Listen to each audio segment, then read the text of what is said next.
तो हम आज चैप्टर 10 लेकर आए हैं अपने सिल्वा माइंड कंट्रोल मेथड कोर्स का, जिसमें हमने अभी तक काफी कुछ सीखा कि कैसे हम इस माइंड कंट्रोल जो कोर्स है उसमें किस किस तरह से हमें आगे बढ़ना है, कैसे हमें मेडिटेशंस करनी है, क्या क्या उन्होंने टेक्निक्स बताई हैं। ये सब मैंने अपने लास्ट वीडियोस में आपको बताया है। और जिसने अगर ये नहीं देखे हैं तो प्लीज मेरा जाकर कोर्स देखिए। मैंने उसको 2 पार्ट में डिवाइड किया है। 2 प्लेलिस्ट बनाई है। एक प्लेलिस्ट में मैंने आपको कोर्स के का तरीका बताया है कि ये चीजें पहले करनी है। उसके बाद दूसरे कोर्स में मैंने दूसरी प्लेलिस्ट में मैंने आपको सारे चैप्टर्स डिस्क्राइब करे हैं अच्छी तरह से, जिसमें आपको क्या क्या करना है वो बताया है, और करने वाली चीजें मैंने दूसरी प्लेलिस्ट में रखी है। तो आप दोनों प्लेलिस्ट को चेक कर सकते हैं। और जिसको मेरी लाइव क्लास ज्वाइन करनी है वो डिस्क्रिप्शन में दिए गए लिंक से सीधे मेरे व्हाट्सएप ग्रुप को ज्वाइन कर सकता है। तो आइए शुरू करते हैं चैप्टर नंबर 10।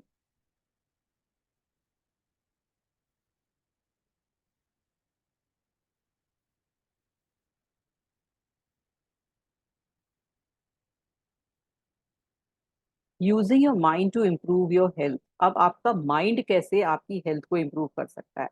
एक्चुअल में जो भी इश्यूज होते हैं, हमारे फिजिकल इश्यूज, जो जैसे कि मान लीजिए कहीं भी आपको पेन हो रहा है, कहीं भी दर्द हो रहा है, या लॉन्ग टाइम कोई चीज आपके दिमाग में जो चल रही होती है वो हमारे फिजिकली निकल के आती है। इसलिए कहते हैं कि हमेशा खुश रहिए। जब भी आप कोई भी चीज का बहुत ज्यादा अंदर सोच विचार कर रहे होते हैं, मान लीजिए बहुत दुखी हैं आप, ये सोच सोच के कि मुझे कितनी मेरे लाइफ में रिस्पॉन्सिबिलिटी है, मैं क्या क्या नहीं कर रही हूँ, सब चीज मेरे ही शोल्डर्स पर है, जैसे इस तरह से आप सोच रहे हैं तो आपके वाकई शोल्डर्स में दर्द होने लगता है। जब आप बहुत ज्यादा फाइनेंशियल इश्यूज को लेकर आप अपनी किसी भी आपके फाइनेंशियल इश्यूज हो रहे होते हैं तो आपकी बैक चली जाती है। तो इस तरह से हम जो भी चीजें अपनी लाइफ में जो भी चीजें इमोशनली सोच रहे होते हैं, इमोशनली उस पर इन्वॉल्व होते हैं, तो हमारी फिजिकल बॉडी में कहीं ना कहीं एलिमेंट आने लगता है। तो इसलिए हमें अपनी मेंटल हेल्थ को ठीक करना पहले जरूरी है फिजिकल हेल्थ से ज्यादा। तो फिजिकल हमारा ऑटोमेटिकली ठीक हो जाता है जब हमारा मेंटल स्टेटस है, हमारा मन खुश होएगा तो तन भी खुश होएगा। तो मन को खुश रखना बहुत जरूरी है, उसे संभाल कर रखना। उसमें क्या क्या इमोशंस आ रहे हैं, क्या मैं बहुत दुखी हूँ, क्या मैं बहुत परेशान हूँ, क्या मैं स्ट्रेस में रहती हूँ, क्या मैं हमेशा कुछ सोचती रहती हूँ। तो जो भी चीज आपके अंदर अंदर चल रही है वो कहीं ना कहीं आपके फिजिकली कहीं ना कहीं दिख रही होती है। तो इसलिए मेंटली खुश रहिए, मेंटली अपने को स्ट्रॉन्ग रखिए। जैसा आप रखोगे वैसा ही आपका शरीर होता चला जाता है। तो आज का चैप्टर है कि कैसे हम अपने हेल्थ को ठीक रख सकते हैं। I spent around half my time traveling around this and other nation to address group of mind control graduates. In this course of year, I met not hundred but many thousand who report truly wonderful self healing.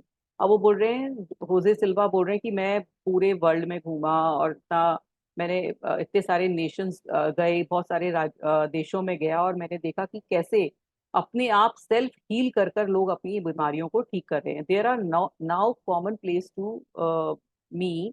I think of them as wonderful in other sense. I am filled with wonder that everyone has not caught on to the power of their mind over their bodies. So many think of psychic healing as strange and esoteric.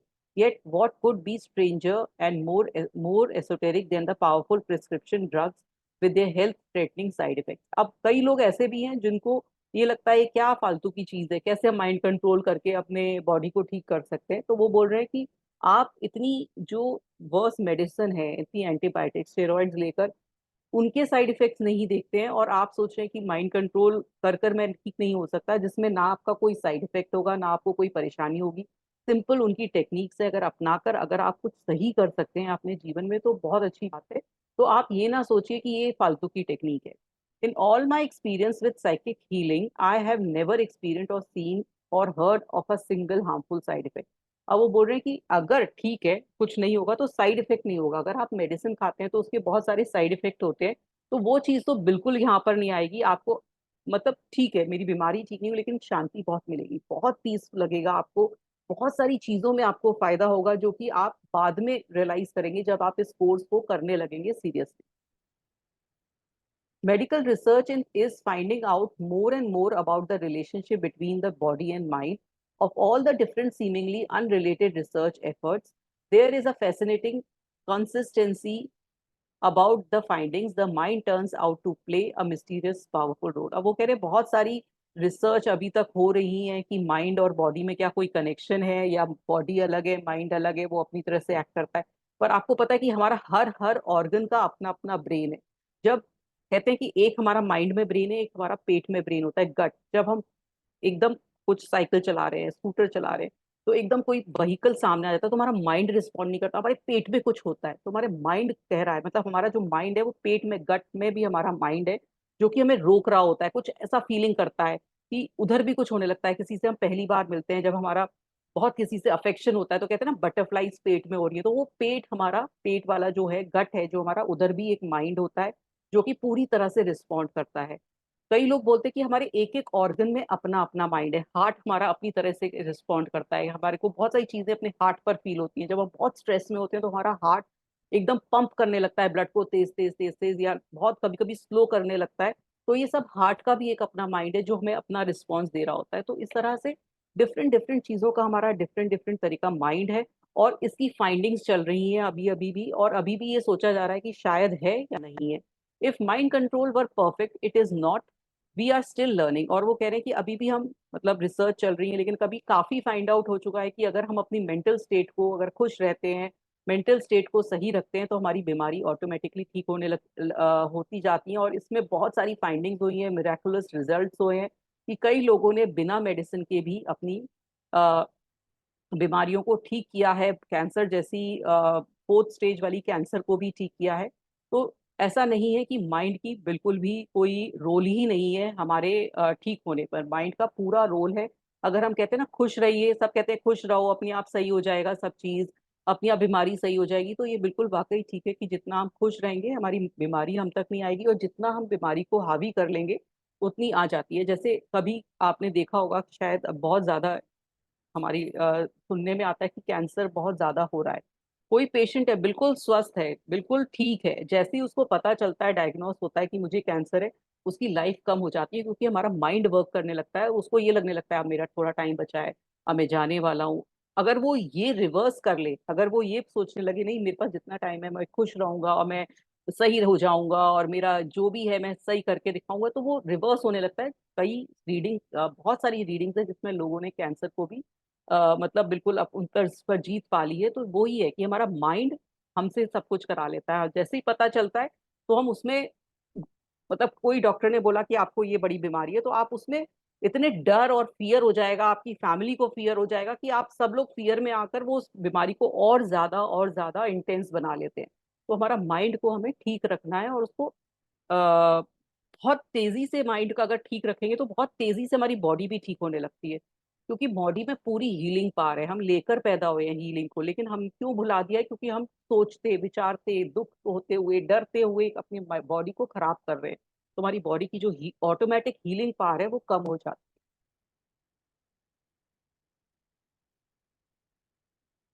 है। If mind control व perfect, if it is not, we are still learning. I believe we would ail have perfect bodies all the times. However, it is an inescapable fact that we already know enough to strengthen with our mind. The body repairs forces so that illness can be combated more successfully. Even the simple method of Emile Cole worked. जो एमले कोले ने हमें बताया था कि each day and every way I am getting better and better, तो वो भी इस काम कर जाता है कि जब मैं अपने माइंड को ये कमांड देने लगता हूँ कि मैं धीरे धीरे स्वस्थ हो रहा हूँ, या मेरा सब तरह से मेरा सब चीज सही है, तो मैं अपने आप ऑटोमेटिकली अपने माइंड को रीप्रोग्राम कर रहा हूँ। यही होता है रीप्रोग्रामिंग। हम एक रोड को अपनाए जा रहे हैं, एक रोड को अपनाए जा रहे हैं, एक रोड से हम चले जा रहे हैं। मतलब मान लीजिए एक पगडंडी है, और हम पगडंडी का रास्ता चुनते हैं। जब हम एक रोड बनाते हैं और फिर उस पर लोग चलने लगते हैं तो वो चौड़ा होने लगता है, अपने आप एक रास्ता बनने लगता है। ऐसे ही हम दूसरा रास्ता पकड़ते हैं तो दूसरा होने लगता है। तो हमें अपने माइंड में भी रास्ता नया बनाना है, जिससे, और उसको बिलीफ देना है कि मैं बिल्कुल ठीक हूँ, मैं स्वस्थ हूँ। क्योंकि हमने उस रास्ते, हमें पता था कि हम स्वस्थ नहीं है, तो वो रास्ता चौड़ा हो रहा था। अब हमें ये बनाना है कि हम स्वस्थ हैं, तो अब वो एक पगडंडी है, उसको हमें चौड़ा करना है। तो उस पे बार बार उसको सोचना है कि मैं बिल्कुल स्वस्थ हूँ, मैं बिल्कुल ठीक हूँ, वो उसे फीलिंग लेकर आनी है, वैसा इमेजिन करना है। तो आप ऑटोमेटिकली अपने माइंड को रीप्रोग्राम कर देंगे और अपने माइंड को ठीक कर लेंगे, जिससे हमारी बॉडी भी ठीक हो जाएगी। Obviously, as you develop more skill in self healing, you will require less medical attention. जैसे जैसे आप सेल्फ हीलिंग अपने आप को ठीक रखना शुरू कर देंगे, अपने माइंड को ठीक रखना शुरू कर देंगे, आपको बीमारियां भी कम होने लगेगी. However, at this stage in the development of mind, at this stage in your mastery of what we have developed, it is far too early for the nation's physician to go into retirement. और वो बोल रहे हैं कि अभी बहुत जल्दी है, अभी ऐसा नहीं होगा कि सारे फिजिशियंस चले जाएं, मतलब सारे डॉक्टर्स खत्म ही हो जाएं, सारा माइंड कंट्रोल ही सब कोई करने लगे. अभी ऐसा कुछ नहीं होगा, क्योंकि बहुत सारे लोग हैं जो बिलीव नहीं करते हैं इन सब चीजों पर. What you should do is consult them as you would normally and follow their advice. अब वो बोल रहे हैं कि ऐसा नहीं है कि आप फिजिशियन को कंसल्ट मत करिए, आप जाइए डॉक्टर की एडवाइस लीजिए. What you can do is amaze them with the speed of recovery. आप बस ये करिए कि ये माइंड कंट्रोल भी साइड में रखिए, अपना ये एक्सरसाइज भी करिए, अपनी मेडिसिन भी लीजिए, लेकिन आपकी जो स्पीड ऑफ रिकवरी होगी वो बहुत तेजी से हो जाएगी अगर ये जो उनका कोर्स है अगर आप फॉलो करते हैं तो. Someday they may wonder what we you went. और फिजिशियंस को, मतलब डॉक्टर्स को आश्चर्य होने लगेगा कि आपने ऐसा क्या जादू किया कि आपकी रिकवरी इतनी तेज हो गई. Many graduate report they use mind control in emergency to reduce bleeding and pain. Example, Mrs. Donald Wildrosky was in Texas on a convection trip when with her husband. According to the Norwich Connecticut Bulletin, she dived into a swimming pool and ruptured an eardrum. अब वो बोल रहे हैं कि इससे बहुत सारे mind control से कई सारे लोग हैं जो कि जब उनको एकदम ब्लीडिंग शुरू हो जाती है, कहीं से लग गई है उनको, इमरजेंसी हो गई है, तो वो माइंड कंट्रोल करके अपना पेन और ब्लीडिंग को भी कम कर लेते हैं. वो एक एग्जाम्पल बता रहे हैं कि एक लेडी थी जो कि स्विमिंग पूल में गई और उसका कान का पर्दा फट गया. We were miles from my any town, and I didn't want to make him leave in the middle of the convention. She was quoted as saying no. So I went into alpha state, put my hand on my ear, concentrated on the pain area, and said, gone, gone, gone. The bleeding stopped immediately and the pain left, and then finally got the doctor. He was speechless with amazement. और वो बोल रही है जब उनका कान का पर्दा फटा तो उनके हस्बैंड की मीटिंग चल रही थी, तो वो मीटिंग को ब्रेक नहीं करना चाहती थी और उन्होंने ये मेडिटेशन की, अल्फा में गई और माइंड को बोला कि stop stop stop, gone gone gone, मतलब मेरा पेन गॉन. तो वो ब्लीडिंग भी स्टॉप हो गई, दर्द भी चला गया, और जब डॉक्टर आया तो डॉक्टर भी एकदम आश्चर्यचकित था, ये क्या हो गया, मिरेकल हो गया. In self healing there is 6 fairly easy step to take. अब वो 6 स्टेप्स बता रहे हैं. First is to begin in beta, to feel yourself becoming a loving and therefore a forgiving person, and to consider love as an end in itself. There will probably require a pretty thorough mental house cleaning. First step क्या बता रहे हैं, ये बहुत ध्यान से सुनना है कि जो हम बीटा में अभी जैसे हम हैं, तो हमें बहुत लविंग पर्सन बनना है. आप किसी से ईर्ष्या, द्वेष, किसी से गुस्सा होकर या किसी के ऊपर अपने अंदर गिल्ट रखकर या बहुत पुरानी पुरानी किसी से कहते हैं ना रंजिश रखकर नहीं कर सकते हैं कुछ भी. वो आपके अंदर कहीं ना कहीं बन रहा है, वो अंदर कहीं ना सबकॉन्शियस में है. तो आपको सब कुछ भूलना होगा, सब कुछ भुलाना होगा, सबको फॉरगिव करना होगा. फॉरगिव इज, जो फॉरगिवनेस है ना, वो बेस्ट मेडिसिन है. जितना आप फॉरगिव करेंगे ना लोगों को, भूल जाइए जिसने भी आपको दुख दिया है, जिसने भी आपको परेशान किया है, टॉर्चर किया है इमोशनली, फिजिकल, सबको भूल जाइए, क्योंकि वो आपके प्रारब्ध थे. अब अपनी लाइफ को नया जिए. अगर आप उसी में ही रखे रहेंगे, लगे रहेंगे, कहीं ना कहीं बॉडी में वो दिखाई देगा. जो पर्सन था वो आपको दुख देके चला गया, परेशान करके चला गया, लेकिन आपकी बॉडी और आपकी मेंटल जो अंदर की हीलिंग है वो नहीं हो पा रही है, क्योंकि आप उसी में घिरे हुए हैं. तो आपके लिए क्या करना है कि पहले अपनी मेंटल हाउस क्लीनिंग करनी है. वो कैसे होगी, जब आप ये सब चीजें भुला देंगे, सिर्फ लव, सिर्फ एक ही चीज आपकी लाइफ में होगा, प्यार और प्यार.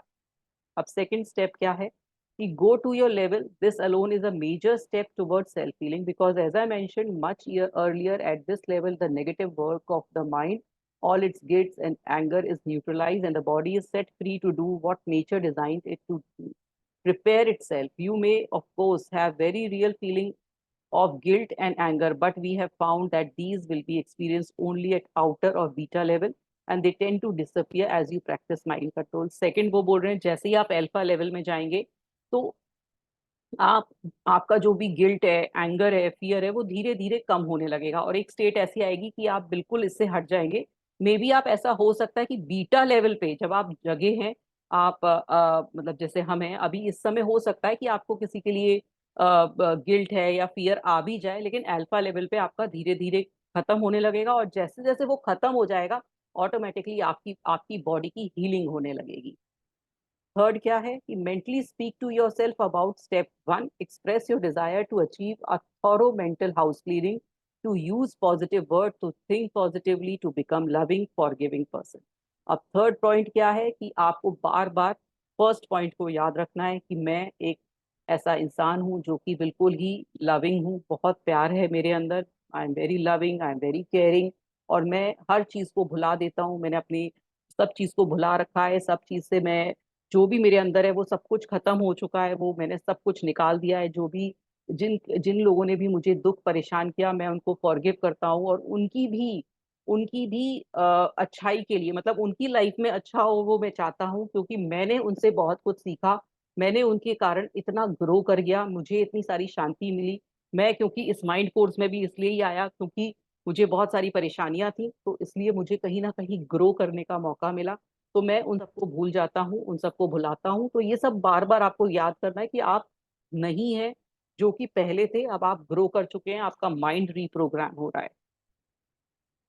फोर्थ पॉइंट है mentally experience the illness that is troubling you, use the mental screen and see the feel the illness, they should be this should be brief, its purpose is simply to focus your healing energy where they are needed. अब जैसे हमने वो picture technique करी थी अपनी three picture वाली की, first screen पे हमें वो जो हमारा अभी जो फिजिकल एलिमेंट चल रहा है, जो चैलेंज चल रहा है, वो हल्का सा देखना है, बहुत लंबे टाइम तक नहीं, कि ये मुझे परेशानी है, मान लीजिए मुझे नी में पेन है, तो मुझे थोड़ा सा देखना है कि मुझे नी में पेन है।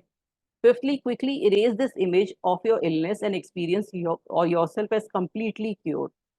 Feel the freedom and happiness of being in perfect health. Hold on this image, linger over it, enjoy it, and know that you deserve it. Know that now it in this healthy state you are fully in tune with nature intention for you. और वो बोल रहे हैं कि fifth हमारा क्या है कि अब आप क्या देखो दूसरी स्कीम में कि आप बिल्कुल स्वस्थ हैं, आप देखिए कि आप भाग रहे हैं, दौड़ रहे हैं, उठ रहे हैं, बैठ रहे हैं, सीढ़ियां चढ़ रहे हैं, आप सारी एक्सरसाइज कर रहे हैं, प्राणायाम कर रहे हैं, आप योगा कर रहे हैं, आप जिम जा रहे हैं, मतलब आपका नी इतना स्वस्थ है कि आप हर चीज कर ले रहे हैं, माउंटेन पे चढ़ जा रहे हैं, तो बंजी जंपिंग कर रहे हैं, तो आप इतना इमेजिन करिए कि आपका नी इतना स्वस्थ है इसलिए आप ऐसा कर रहे हैं, तो मतलब डिटेल में इमेजिन करिए कि आप क्या क्या कर रहे हैं। तो फिफ्थ ये है। सिक्स में reinforce your mental house clearing once again and end by saying yourself every day I am getting every way I am getting better and better। और फिर अपने आप में प्यार भरिए, अपने आप में ये कहिए कि मैंने हर किसी को फॉरगिव कर दिया है, और फिर मैं हर दिन हर तरह से अच्छा इंसान बनता चला जा रहा हूँ। तो ये थे हमारे 6 पॉइंट, जिसमें उन्होंने 3 पॉइंट्स में हमें बताया है कि सबसे पहले फॉरगिव, और हमारे अंदर प्यार होना चाहिए, फॉरगिवनेस होनी चाहिए, बहुत सारा प्यार होना चाहिए, उसके बाद हमारी और एक्सरसाइज शुरू होती है। How long should this take and how often should you do it. अब वो कह रहे हैं कि इसमें कितना टाइम लगेगा और कितनी बार करना है। My experience is that 15 minutes it is about the best length of time. Go through this exercise as often as you can, no less than once a day. There is no too much। और वो कह रहे हैं कि आप कितनी बार भी करिए दिन में, लेकिन एक बार 15 मिनट तो जरूर करिए, और कितनी बार तो आप कितनी बार भी कर सकते हैं जब आपका मन, लेकिन 15 मिनट एटलीस्ट दिन में डेली करें। कंसिस्टेंसी होनी चाहिए, डेली होना चाहिए। Allow me to disagree disgrace for a moment, you may have heard that meditation is a fine thing, but that you must be careful not to become so enchanted by it that you do too much. This is said can lead you to withdrawal from the world and unhealthy preoccupation with yourself. Whether this is true or not, I do not know. This is said of other meditative discipline, not mind control। अब कई लोग कहते हैं कि आप बहुत ज्यादा meditation करेंगे तो आप बहुत सारे जो सारी दुनिया से आप डिस्कनेक्ट हो जाएंगे, और कई लोग इसके लिए भी कहते हैं, जो लोग बहुत पूजा पाठ करते हैं वो और डिटैच हो जाते हैं, वो नहीं मतलब फैमिली लाइफ में बंद के रह पाते। तो वो बोल रहे हैं कि मुझे इसके बारे में कुछ नहीं पता कि ऐसा कोई डिटैच होता है या नहीं होता है, मुझे ये पता है कि जो माइंड कंट्रोल वाले मेथड अपनाता है वो कोई भी डिटैच नहीं होता है। This is said of other meditative discipline, not mind control. Our emphasis is not involvement with the world, not withdrawal from it, nor with transcending practical problems or ignoring them, but with facing them head on and solving them. You cannot do this much. You cannot do too much of this. और वो बोल रहे हैं कि हमारी कोई ये चीज नहीं है कि हमें अपनी लाइफ से डिटैच होना है, बल्कि हम तो अपनी जो प्रॉब्लम्स है उनको उसमें सॉल्व कर रहे हैं, अपने तरीके से कर रहे हैं और जो हमारे वर्ल्डली डिजायर है, यानी हमारी फैमिली है, हमारा करियर है, उसको हम छोड़ नहीं रहे हैं, बल्कि उनमें जो प्रॉब्लम्स आ रही हैं उनको हम डील कर रहे हैं अपने माइंड कंट्रोल मेथड से। तो इसमें डिटैचमेंट की तो कोई सवाल ही पैदा नहीं होता है। To turn to self healing there is no end to step one, practise in beta alpha and theta, live it. If you feel it slipping during the day, put your three fingers together for instant reinforcement. अब वो बोल रहे हैं कि आप किसी भी time करिए इसको, बीटा बीटा टाइम में या अल्फा जब आ रहे हो, या आप अगर थीटा तक पहुंच सकते हैं तब करिए। और अगर आपको बीटा टाइम में प्रॉब्लम हो रही है तो वही थ्री फिंगर्स लगाइए और अपने अल्फा लेवल में जाइए। Many of our mind control centers publish newsletter for their graduates. They are filled with reports from graduates on what mind control has done for them. Stories of how they control headache, asthma, fatigue, and high blood pressure are too numerous to count. और वो बोल रहे हैं कि बहुत सारी stories हैं उनके माइंड कंट्रोल मेथड कितना सक्सेसफुल रहा। कई लोगों ने हेडेक सही किए, एस्थमा सही किया, फटीग मतलब बहुत ज्यादा टायर्डनेस सही करी, हाई ब्लड प्रेशर सही किया, और बहुत सारी चीजें सही करी हैं। Here is one which I select before because the author is practicing physician। और एक उन्होंने सेलेक्ट करी है कि जिसने बताया वो खुद ही एक डॉक्टर था, तो उसको माइग्रेन हुआ, और इतना माइग्रेन हुआ कि वो बहुत परेशान रहता था माइग्रेन से अपने। और फिर उसने कई बार ट्राई किया, एग्जाम्पल मैं फास्ट बता रही हूँ, और उसने टॉलरेट किया, लेकिन एक बार फिर ये माइंड किसी ने उनको बताया कि ये माइंड कंट्रोल का कोर्स लो, तो उन्होंने ये कोर्स किया। फिर उसके बाद उन्होंने फिर ट्राई किया तो उनका दर्द नहीं गया। फिर उन्होंने ठान ली कि नहीं, मैं इस माइंड कंट्रोल से ठीक करके रहूंगा। तो एक बार फिर बैठे तो उनका सही हुआ, तो उनको उस पर विश्वास आ गया। फिर जब भी उनका दर्द होता तो वो माइंड कंट्रोल अपनाते, और धीरे धीरे धीरे धीरे उनका माइग्रेन बिल्कुल चला गया। तो ये है एक सक्सेस स्टोरी। फिर उन्होंने बताया है कि इस तरह से हम कैसे अपने सिर दर्द को भी ठीक कर सकते हैं। माइग्रेन जो कि बहुत पुराना दर्द था उनका, वो चला गया। अब वो बोल रही है I don't have a headache for a while but the next time please I. अब जब भी उनको हेडेक होता था तो वो रिवाइज करती थी, और फिर उन्हें धीरे धीरे आदत पड़ गई माइंड कंट्रोल मेथड अपनाने की, और फिर उनका हेडेक धीरे धीरे चला गया। फिर दूसरा है sister Barbara Burns of Detroit, जिन्होंने बताया है कि कैसे उनकी जो आईसाइट है वो ठीक हो गई इस माइंड कंट्रोल मेथड से, जो कि उनको पास का चश्मा लगा हुआ था। जब उन्होंने बहुत ज़्यादा इसको प्रैक्टिस करी तो उनका चश्मा हट गया, और वो बहुत सक्सेसफुल रही अपने चश्मे को हटाने में। तो ये दो उन्होंने एग्जाम्पल्स बताए हैं। You may have read about work of Dr. O. Carl Simpson, a cancer specialist. Marilyn Ferguson described some of it in the recent popular book, The Brain Revolution, and in January 1976, Prevention magazine published an article about it, Mind over Cancer. अब वो बता रहे हैं कि एक cancer का भी patient था when he was in charge of radiation therapy at Travis Air Force Base near San Francisco. He studied a rare but well-known phenomena. Person who has no reason to known to medicine recover from cancer.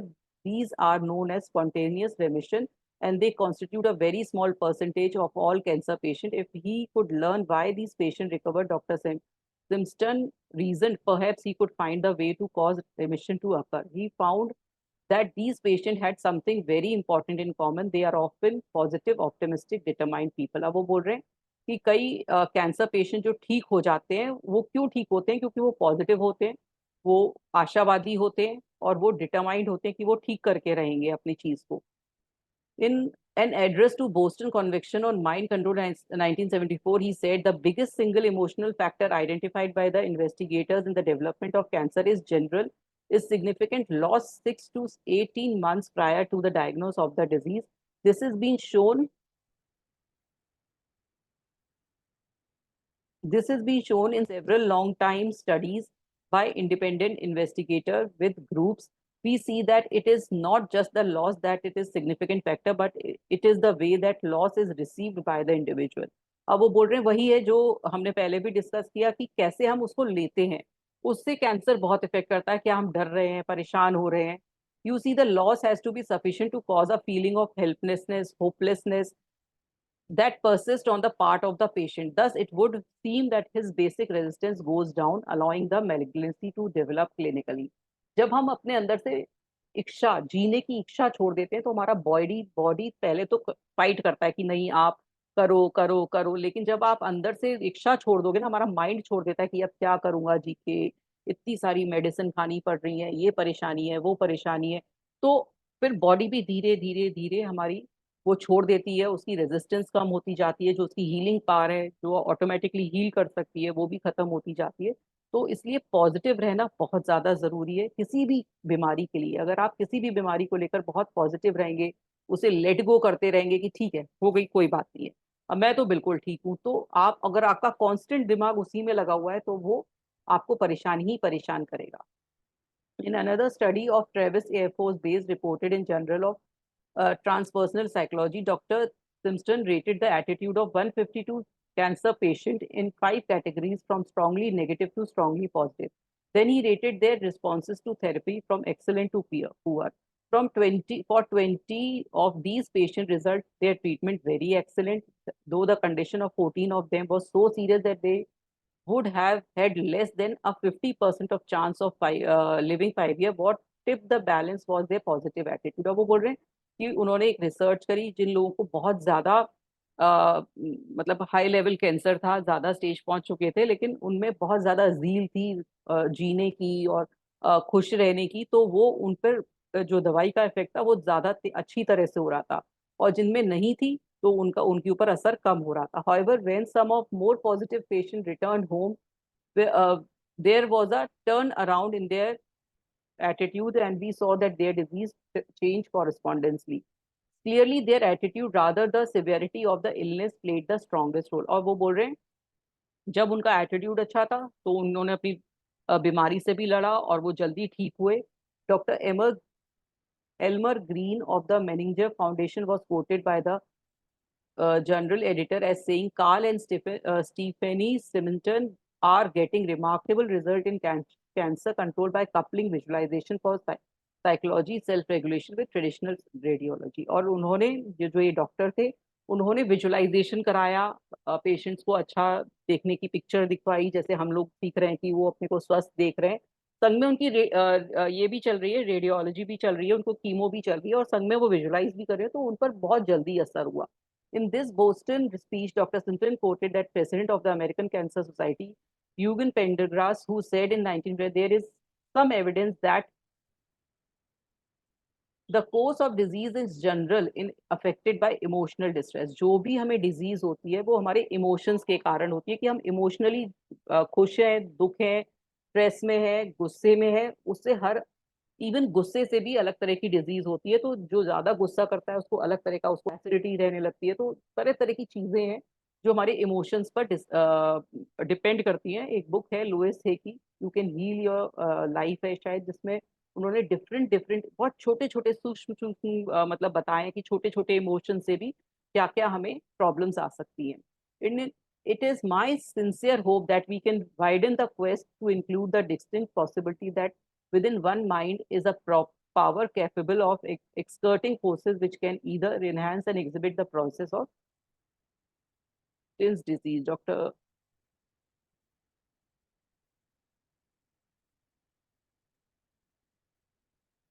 अब वो यही बोल रहे हैं कि हमें कैसे अपने इमोशंस पर कंट्रोल कर कर इवन हम कैंसर जैसी बीमारी को भी हैंडल कर सकते हैं, सब चीज को सही कर सकते हैं।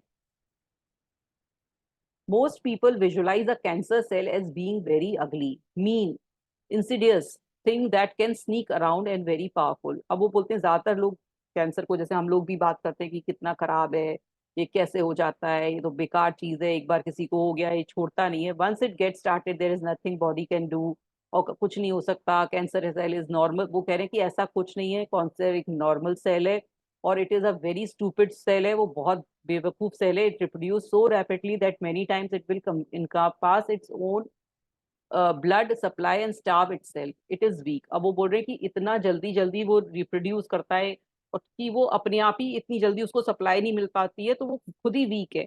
You cut into it or radiate it or give it chemotherapy as, and if it gets sick at all, it can't regain the health, it dies। और वो बोलते हैं जब कीमोथेरेपी दी जाती है तो वो उसमें इतनी पावर नहीं होती है, वो मर जाता है।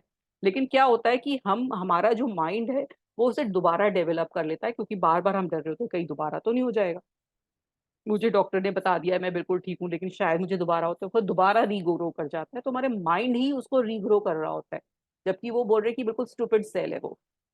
Now compare that to a healthy cell. We know that it is a healthy tissue. You can cut your finger and it is, if you do nothing more than put a band-aid on it, it will heal itself.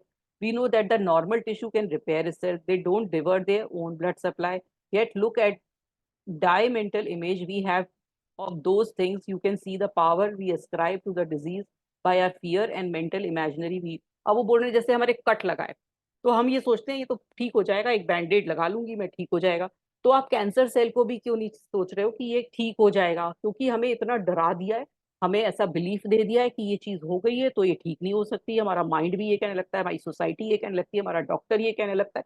तो हम इतना डर जाते हैं और हमारा mind उस fear को बना लेता है। जैसे मैंने आपको बताया था कि प्लेसिबो इफेक्ट में, कि जिसमें एक सुई चुबाई थी और सामने वाले को लगा था कि मुझे एक स्नेक ने बाइट किया और अब उसने बॉडी ने स्नेक का पॉइजन बना लिया था। तो ऐसे ही हमारा माइंड जब कोई बड़ी बड़ी बीमारी होती है तो वो अपने आप इतनी बार बार सोच सोच के उसको और बड़ी बना लेता है। तो वो यही बोल रहे हैं जब हमारी बॉडी में एक कट लगता है तो वो अपने आप हील हो जाता है, तो कैंसर सेल क्यों नहीं होगा? पर क्योंकि हमें ऐसा समझा दिया, बिलीव दे दिया, इसलिए वो ठीक नहीं हो पाता है। Referring to the relaxation and visualisation technique they use along with the radiation therapy Mrs, और उन्होंने जो डॉक्टर थे सिम्स्टन, उन्होंने यही किया कि अपने रेडियोथेरेपी के साथ अपनी ये विजुअलाइजेशन एक्सरसाइज चालू रखी और उनके पेशेंट बहुत जल्दी ठीक हुए। और उन्होंने अपने पेशेंट को ये तरीका भी बताया कि हम अगर ये आस नहीं छोड़ते हैं, हम अगर खुश रहते हैं और हम अपने माइंड को ये अगर कमांड दे दें कि वो ठीक कर ले तो वो ठीक कर देगा।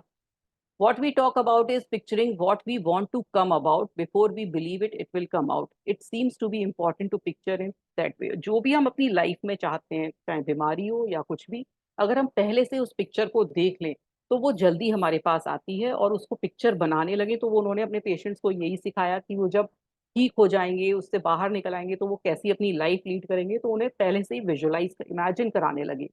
One of the main things we talk about is the meditation। how often you meditate, what are you doing in your meditation, और कैसे आप मेडिटेट करते हैं और क्या आप मेडिटेशन में बार बार कर रहे हैं, कितना कंसिस्टेंट है, इस पर बहुत डिपेंड करता है कि आप कितनी जल्दी हील हो जाएंगे। तो ये था हमारा चैप्टर नंबर 10, जिसमें हमने अपने आप सीखा कि कैसे हम अपनी बॉडी को हील कर सकते हैं। अब इन्होंने बताया कि हमारी बॉडी में इतना सारा, हमारे जो सेल है ना, हमारे एक एक सेल हमारी जो हमारे इमोशंस है उसको सुन रहा होता है। अगर हम अपने सेल को मतलब अच्छी चीजें भेज रहे हैं, अपने जो भी अपनी बॉडी को ये बोल रहे हैं कि मैं बहुत अच्छा हूँ, मैं बहुत स्वस्थ हूँ, मैं बिल्कुल ठीक हूँ, मैं भाग सकता हूँ, मैं दौड़ सकता हूँ, मैं हर काम कर सकता हूँ, मैं पब्लिक स्पीकिंग कर सकता हूँ, मेरे पास ऐसा कोई चीज नहीं है जो मैं लाइफ में नहीं कर सकता। अगर बार बार बार बार अपने माइंड को ये बोलते हैं तो आपका माइंड वो कमांड को मानने लगता है और आपकी लाइफ में वो ही चीजें लाने लगता है। जब हम किसी बच्चे को ये बोलते हैं कि तू ये नहीं कर सकता, छोटे बच्चे को तू तू तुझे तू वहां पर मत चढ़, तू वहां से गिर जाएगा, तू अच्छे मार्क्स नहीं लाएगा तो तेरे आगे लाइफ में कुछ नहीं होगा, तो वो माइंड क्या हमें प्रोग्राम कर रहे हैं बच्चे को, ऐसे ही हमारे को भी प्रोग्राम किया हुआ है। तो हम वो ही सोचते हैं जो हम अभी तक हम सुनते आए हैं, हम नहीं निकल पाते उन बिलीफ से। ऐसे ही जब बच्चा भी, उसको बार बार आप अपने सामने देखिए, आपके बच्चे होंगे तो आप उनको जो कमांड दे रहे हो वो मानते जाते हैं और उनके बिलीफ बनते जाते हैं।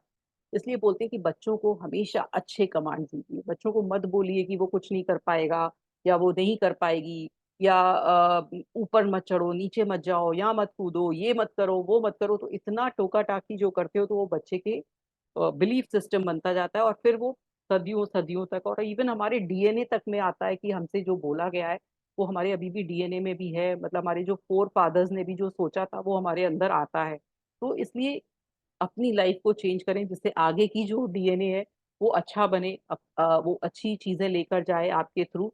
तो ये फर्क पड़ता है हमारी सोच से, हमारे मेंटल स्टेटस से, हमारे ऊपर, हमारे इमोशन से, एक एक बॉडी के सेल पर फर्क पड़ता है। तो हम अपनी हीलिंग अपने आप कर सकते हैं, अपने अंदर खुद एंटीबायोटिक्स बना सकते हैं। हमें कोई ओरल एंटीबायोटिक्स की जरूरत नहीं है। हमारे अंदर ही इतनी सारी एंटीबायोटिक है जो कि हमें हील कर सकती है, बस हम उसको जानते नहीं है। वो इन्होंने बताया है, उसको उसको क्लैरिटी दी है कि आप बैठिए, अपने अंदर मेडिटेट करिए। जब आप मेडिटेट करते हैं तो आपके जितनी भी प्रॉब्लम्स है उसके सॉल्यूशंस भी आपको मिल रहे होते हैं। आपकी हर चीज का पता चल रहा होता है, आपको किसी की जरूरत नहीं है, किसी के हेल्प की जरूरत नहीं है। आपका इंट्यूशन, आपका जो मन कह रहा होता है उसकी बात मानना सीखिए, तो आपका इंट्यूशन और स्ट्रांग स्ट्रांग होता चला जाएगा। आप जब अपने मन की बात मानने लगेंगे तो वो और आपको गाइड करने लगेगा। तो ये सब मेथड है जिससे आप बहुत अच्छा अपनी लाइफ को लीड कर सकते हैं। किसी का कोई क्वेश्चन?